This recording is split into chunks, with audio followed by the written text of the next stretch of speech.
The last of our discussions in covering the 1960s involves Martin Luther King Jr.'s letter from a Birmingham jail. I want to begin what I have to say about that letter by turning your attention to the beginning of the letter itself on page 1309. Who does Martin Luther King Jr. address in this letter? It's very, very important who he addresses. He addresses his fellow clergymen. Why does he address his fellow clergymen? Well, because something that he tells us right at the beginning. While confined here in the Birmingham City Jail, I came across your recent statement, that being the statement of clergymen, calling our present activities, quote, unwise and untimely.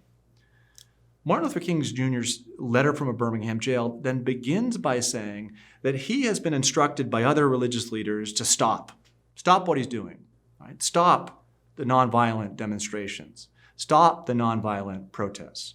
Why is he being told to stop?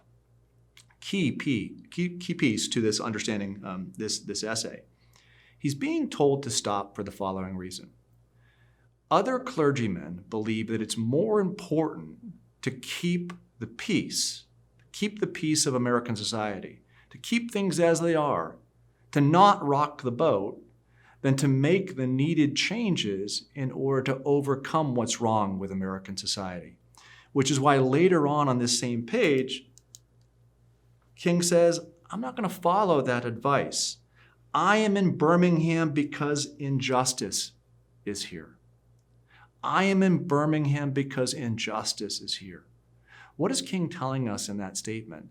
Yes, it's a good thing to want to keep the peace. Yes, it's a good thing to want law and order. Yes, it's a good thing to want balance and stability for society. But balance, stability, law, and order at what cost? At the cost of injustice? At the cost of not having people being granted their dignity? At the cost of inequality between this group and that group? Covered by the visage that somehow we're all created equal? And here's where King says, no, I'm not going to have any of that, and I'm going to move forward, and I'm going to move forward in a way of civil disobedience, which he defines on the next page in the following 4 steps. What do you need to do when you find something that's wrong? Number 1, collect the facts to determine whether injustices are alive. Number 2, try to negotiate. Number 3, recognize what's wrong in your own heart. And then number 4, direct action. This is how, throughout mankind's history, we've moved from positions of injustice to justice. And this is what we need to do in the United States in the 1960s.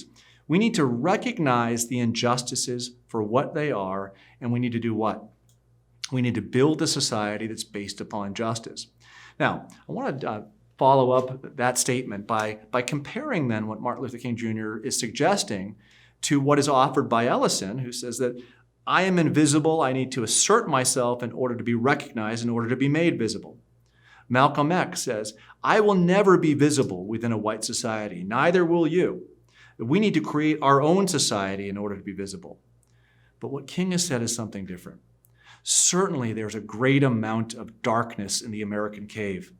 Certainly there's a great amount of blindness in the American cave, and that has led to segregation, and that has led to injustice, and that has led to all of those things, even with abolition, that left Black Americans, right, without a level playing field with others.